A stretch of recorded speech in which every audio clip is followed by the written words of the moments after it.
Hello friends, तो आज मैं इस वीडियो में कक्षा 9 के अध्याय पाठ 1 का वास्तविक संख्या बताने वाले हैं। ठीक है, इस वीडियो में हम बता रहे हैं वास्तविक संख्याएं और वास्तविक संख्याओं के दशमलव का शांत दशमलव प्रसार, अशांत दशमलव प्रसार बताएंगे, घात का नियम बताएंगे। पहला है वास्तविक संख्या। तो पहले जान लीजिए कि वास्तविक संख्याएं कहते किसे हैं। ठीक है, तो फ्रेंड्स क्या है वास्तविक संख्या? क्या है कि सभी संख्याओं, चाहे अभाज्य हो, भाज्य हो, पूर्ण हो, पूर्णांक हो, परिमेय हो या अपरिमेय हो, के समूह को वास्तविक संख्याएं कहते हैं। मतलब वास्तविक संख्या क्या होती है? जब भाज्य संख्या, अभाज्य संख्या, पूर्ण संख्या, पूर्णांक संख्या, परिमेय संख्या हो, परिमेय संख्या सभी का समूह हो, उसे हम वास्तविक संख्या बोलते हैं। मतलब सभी संख्याओं को मिलाकर जो संख्या बनती है उसे वास्तविक संख्या बोलते हैं। ठीक है, तो वास्तविक संख्या में आपका अभाज्य संख्या भी आ जाएगा, भाज्य संख्या भी आ जाएगा, पूर्ण संख्या भी आ जाएगा, पूर्णांक संख्या भी आ जाएगा, परिमेय संख्या भी आ जाएगा और अपरिमेय संख्या भी आ जाएगा। जैसे उदाहरण में क्या हो सकता है? जैसे कि माइनस वाला संख्या भी हो सकता है, ठीक है, प्लस वाला संख्या भी हो सकता है, जीरो भी हो सकता है, ठीक है, बट्टे में भी हो सकता है और स्क्वायर रूट ऑफ में भी हो सकता है। तो इन सभी संख्याओं को हम क्या कहेंगे कि यह एक वास्तविक संख्या है। वास्तविक संख्या का क्या होता है? वास्तविक संख्या मतलब सभी संख्या, जितने भी संख्या अभी तक हम लोग पढ़े हैं उसी सभी संख्याओं का समूह जो है वास्तविक संख्या बोलेंगे। यह कह सकते हैं कि वास्तविक संख्या पिता है और उनके अभाज्य, भाज्य, पूर्ण, पूर्णांक, परिमेय, अपरिमेय ये सब उनके बच्चे हैं। मतलब कि वास्तविक संख्याओं के कई बच्चे हैं? एक बच्चा अभाज्य संख्या, एक लड़का भाज्य है, एक पूर्ण है, एक पूर्णांक है, एक परिमेय है, एक अपरिमेय है। ग्राफ के जरिए समझिएगा, ग्राफ के जरिए समझाने की कोशिश कर रहे हैं। जैसे देखिए, जैसे राजा दशरथ के 4 पुत्र थे। कौन कौन थे? एक थे राम, एक थे लक्ष्मण, एक थे भरत, एक थे शत्रुघ्न। दशरथ के 4 पुत्र हुए, राम, लक्ष्मण, भरत, शत्रुघ्न, और चारों को मिलाकर इनके भी पिता क्या थे? दशरथ। इनके भी पिता कौन थे? दशरथ। भरत के भी पिता कौन थे? दशरथ। और शत्रुघ्न के भी पिता कौन से? दशरथ। इन सभी के पिता क्या थे? दशरथ। और दशरथ के 4 पुत्र थे, पहला राम, लक्ष्मण, भरत, शत्रुघ्न। इसी तरह क्या है? वास्तविक संख्या है। वास्तविक संख्या के एक पुत्र है अभाज्य संख्या, दूसरा है भाज्य संख्या, तीसरा है पूर्ण संख्या, चौथा है पूर्णांक संख्या और चौथा परिमेय संख्या और अपरिमेय संख्या। इन सभी संख्याओं का योग ही क्या है? वास्तविक संख्या। मतलब अभाज्य संख्या भी वास्तविक संख्या है, भाज्य संख्या भी वास्तविक संख्या है, पूर्ण संख्या भी वास्तविक संख्या है, पूर्णांक संख्या भी वास्तविक संख्या है, परिमेय संख्या भी वास्तविक संख्या है, अभाज्य संख्या भी और परिमेय संख्या भी वास्तविक संख्या। ठीक इसी तरह जैसे राम के भी पिता दशरथ है, लक्ष्मण के भी पिता दशरथ है, भरत के भी पिता दशरथ है और शत्रुघ्न के भी पिता दशरथ है। देखिए, इसमें हम लोग क्या कर सकते हैं? उसी नोट में जो लिखे थे, याद होगा आपको, पिछला वीडियो देखे होंगे जो थे, उसी तरह इसमें हम लिख सकते हैं कि सभी अभाज्य संख्या वास्तविक संख्याएं होती हैं, लेकिन सभी वास्तविक संख्याएं अभाज्य संख्या नहीं होती हैं, क्योंकि वास्तविक संख्या में यह सभी संख्याएं आ जाएगा। ठीक है, और लिख सकते हैं भाज्य के लिए कि सभी भाज्य संख्याएं वास्तविक संख्याएं हो सकती हैं, लेकिन सभी वास्तविक संख्याएं भाज्य संख्या नहीं हो सकती है। इसी प्रकार सभी पूर्ण संख्याएं वास्तविक संख्याएं हो सकती हैं, लेकिन सभी वास्तविक संख्याएं पूर्ण संख्याएं नहीं हो सकती हैं। इसी तरह सभी पूर्णांक संख्याएं वास्तविक संख्याएं हो सकती हैं, लेकिन सभी वास्तविक संख्याएं पूर्णांक संख्याएं नहीं हो सकती हैं। उसी तरह सभी परिमेय संख्याएं वास्तविक संख्याएं हैं, लेकिन सभी वास्तविक संख्याएं परिमेय संख्या नहीं है। और इसी प्रकार सभी अपरिमेय संख्या वास्तविक संख्या हैं, लेकिन सभी वास्तविक संख्याएं अपरिमेय संख्या नहीं है। ठीक है, तो उम्मीद करता हूँ आपको ये टॉपिक समझ में आ गया होगा। एक नहीं, दो नहीं, 3 बार देखेंगे तो 100% समझ में आ जाएगा। तो देखो दोस्तों, अगला है हमारा वास्तविक संख्या का दशमलव प्रसार। वास्तविक संख्या का दशमलव प्रसार। ठीक है, दशमलव प्रसार में पहला है शांत। ठीक है, शांत क्या हो सकती है? कोई भी अगर वास्तविक संख्या है उसका अगर शेष फल शून्य आता है, भाग देने पर शेष फल शून्य आता है, उसे हम शांत दशमलव शांत बोलते हैं, शांत प्रवृत्ति का वास्तविक संख्या बोलते हैं। ठीक है, इसका पर डिफिनीशन हो जाए क्या है कि शांत, पहला क्या है? शांत। इसका डिफिनीशन क्या है? यदि किसी संख्या का शेष फल शून्य आता है तो उसका दशमलव प्रसार शांत होगा। ठीक है, यदि किसी भी संख्या, किसी भी वास्तविक संख्या का शेषफल शून्य आता है तो उसे हम दशमलव प्रसार, उसका दशमलव प्रसार शांत होता है। चूँकि हम जानते हैं वास्तविक संख्या में सभी संख्याएँ आ जाती हैं। जैसे हमारा आ गया 7/5, यह भी एक क्या है, वास्तविक संख्या ही है, क्योंकि परिमेय संख्या है, लेकिन परिमेय संख्या को वास्तविक संख्या कह सकते हैं। जैसे हो गया 9/3, अब 9/3 आ गया, यह भी एक क्या है, एक वास्तविक संख्या ही है। अब कहा है इसमें कि शांत तब आवृत्ति तब होगी जब उसका दशमलव प्रसार शांत तब होगा जब शेषफल शून्य आएगा। तो भाग दे के देखते हैं, जैसे 7/5 है, तो भाग में क्या होता है कि नीचे जो संख्या होती है उसी संख्या से हम भाग देते हैं, यहाँ 7 हो जाएगा। तो 5 के पहाड़ा में एक बार में 5 आएगा, यहाँ बचेगा 2, तो 2 शेषफल बच गया। तो यह हमारा शांत नहीं होगा। अब इसको देखिए, अब 3 है, यहाँ पे 9 है, 3 के पहाड़ा में 3 बार में 9 आता है।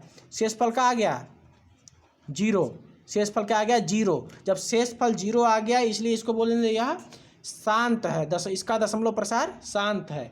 मतलब दशमलव प्रसार शांत उसका होता है जिसका शेषफल 0 आता है। जैसे मान लीजिए कि बोल दिया एक 5 संख्या दे दिया, बोला कि यह इसका दशमलव प्रसार शांत है या अशांत है। तो अब शांत है, इसके बट्टे कुछ नहीं है, तो हम बट्टे 1 लिख लेंगे। जब 1 लिख लेंगे तो 1 से हम जब भाग देंगे 5 को, तो 1 के पहाड़ा में 5 बार में 5 आता है, शेषफल 0 आ गया। जब शेषफल 0 आ गया, अतः लिखेंगे यह एक शांत है, इसका दशमलव प्रसार शांत है। ठीक है, मतलब दशमलव प्रसार शांत का मतलब यही है कि भाग देने पर 0 आ जाए। उदाहरण में जैसे 2-4 उदाहरण देके, अब देखिए ये उदाहरण में है, इन सब को हमको बताना है कि इनमें से किस किस का दशमलव प्रसार शांत है और किस किस का नहीं है। तो इसमें 6 है, 6 के नीचे कुछ नहीं है, तो हम लिखेंगे 1। जब 1 से भाग देंगे 6 का, तो 6 बार में 1 आ जाएगा, तो शेषफल का आ गया 0। तो यह क्या है, एक शांत है। 2/1 है, तो 1 बाहर हो जाएगा, 2 अंदर। हमेशा ध्यान दीजिएगा, नीचे जो संख्या रहता है उसको हम बाहर लिखते हैं, जो ऊपर रहता है उसे अंदर लिखते हैं, भाग देते हैं। भाग देने पर क्या आ जाएगा, 1 के पहाड़ा में 2 बार में 2 आ गया, शेषफल 0। तो यह इसका भी दशमलव प्रसार शांत है। और 9/4 है, तो 4 बार हो गया, 9 अंदर हो गया। 4 के पहाड़ा में 2 बार में 8 आता है, 1 बच गया, 1 शेष हो गया, यह शेषफल बच गया। जब शेषफल बच गया, इसको लिखेंगे यह शांत आवृत्ति का नहीं है, इसका दशमलव प्रसार शांत नहीं है। अब 15/3 है, 15 3 का भाग देंगे, 3 के पहाड़ा में 5 बार में 15 आता है, कट गया, पूरा शेषफल कितना बच गया 0। जब शेषफल 0 बच गया तो यह एक शांत है, दशमलव प्रसार इसका क्या है, शांत है। अब 30/2 है, 30 है, 2 से भाग देंगे, 1 अंक लेंगे, 1 बार में आएगा 2, बचेगा 1, ऊपर से उतर जाएगा 0, और 2 के पहाड़ा में 5 बार में आता है 10, शेषफल क्या आ गया 0। तो इसको हम बोलेंगे यह क्या है, एक इसका दशमलव प्रसार शांत है। तो उम्मीद करता हूँ अब शांत है, दशमलव प्रसार शांत आपको समझ में आ गया कैसे निकालते हैं। मतलब जिसका भाग देने पर जिसका शेषफल 0 आता है उसका दशमलव प्रसार शांत कहलाता है। और दूसरा है पहला था शांत, और दूसरा है अनवसानी। अनवसानी आवर्ती, इसको बोलते हैं अशांत आवर्ती। अशांत आवर्ती का मतलब होता है कि इसका डिफिनीशन यह हो जाएगा कि इस स्थिति में मतलब कि शेष फल की पुनरावृत्ति होती है, शेष फल कुछ न कुछ बचता है और वह हमेशा आते जाता है। मतलब उसका शेषफल 0 आता ही नहीं है, कोई न कोई संख्या आती ही रहती है। जैसे इसका डिफिनीशन लिखते हैं, इसमें देखिए अनवसानी आवर्ती, अशांत आवर्ती में क्या होता है, यदि किसी वास्तविक संख्या के शेषफल की पुनरावृत्ति होती है। मतलब पुनरावृत्ति होती है मतलब आता ही, पुनरावृत्ति मतलब कि वही संख्या है बार बार आना। पुनरावृत्ति होना मतलब वही संख्या बार बार रिपीट होना। मतलब ऐसी कोई भाग है, ऐसी कोई संख्या जिसको भाग देने पर वह ऑटोमेटिक आता, कभी कटता ही नहीं, वही संख्याएं बार बार आती हैं, उसे हम कहेंगे अनवसानी आवृत्ति या अशांत आवृत्ति। जैसे मान लीजिए एक संख्या है 10/3। अब 10/3 को अगर हम डिवाइड करते हैं 3 से, तो 3 त्रिकी 9, 10 में से 9 गया 1। अब देखिए क्या होता है, एक नियम हम लोग पढ़े थे कक्षा 8 में कि अगर नीचे शेषफल है इसको दशमलव में चेंज करना है तो यहाँ पे दशमलव बढ़ाते हैं, दशमलव बढ़ाते हैं तो यहाँ पे 0 बढ़ता है। ठीक है, 1 दशमलव बढ़ाते हैं तो 3 0 बढ़ता है, तो 1 0 बढ़ा दिए 10, फिर 10 हो गया, फिर 3 के पढ़ा में 3 बार में 10 आता है, 9 आता है, 3 त्रिकी 9, फिर शेषफल 1 बच जाता है, फिर 0 आता है, फिर 3 बार जाएगा, फिर 9 आएगा, फिर 9 में से गया 10, फिर 0 बढ़ाएंगे, फिर 3 बार जाएगा, फिर 9 आएगा, फिर एक शेषफल बच जाएगा। तो देखिए दशमलव के बाद 3 अंक तक हम भाग देते हैं, उसके बाद इसे शेषफल लिख देते हैं। क्योंकि कटना रहेगा तो 3 बार में कट जाएगा, अन्यथा नहीं कटेगा। तो इसमें देख लीजिए कि यहाँ भी एक शेषफल बच रहा था, यहाँ भी एक शेषफल बच रहा था और यहाँ भी एक शेषफल बच गया। मतलब शेषफल एक ही शेषफल बार बार आ रहा है, पुनरावृत्ति हो रही है। जो शेषफल है उसका पुनरावृत्ति हो रही है और भागफल भाजक भागफल की पुनरावृत्ति हो रही है। 3 3 3 3 ऑटोमेटिक आता जा रहा है, ठीक है। तो इसे हम बोलेंगे कि यह क्या है, यह एक अनवसानी आवृत्ति, अशांत आवृत्ति है, ठीक है। अशांत आवृत्ति में यही होता है कि कोई भी संख्या होती है वही संख्या शेषफल बार बार आती रहती है, वही संख्या का भागफल बार बार वही संख्या आता है। यह 3 3 हमेशा जितना तक अनंत तक जाएगा, यह कभी लाइफ में कटेगा ही नहीं। मतलब ऐसा कोई दशमलव वास्तविक संख्या मिल जाए आपको तो बोलेंगे यह शांत है कि अशांत है। तो क्या है, तो इसको हम भाग करके देखेंगे, वही संख्या बार बार आ रही है तो उसे लिखेंगे अशांत आवृत्ति की है या अनवसानी आवृत्ति की है, ठीक है। अब इसको लिखने के लिए जैसे हम लोग बुक में लिखेंगे तब तो ये लिखेंगे नहीं 3.333333 ऐसे तो लिखेंगे ही नहीं। तो इसको लिखने के लिए हम लोग 3.3 के ऊपर एक पाई खींच देते हैं। इस पाई को हम लोग बार पढ़ते हैं। इस बार का मतलब है कि बार बार वही संख्या आना, ठीक है, बार बार वही संख्या आना। तो इसको लगाने का मतलब हो गया कि 3.3333 है डॉट डॉट अनंत तक हो गया। इन सभी को हम लोग हटा के एक बार इस पर बार लगा दिए। इसका मतलब कि यह 3 पॉइंट के बाद यह 3 हर एक बार 3 आएगा, ठीक है।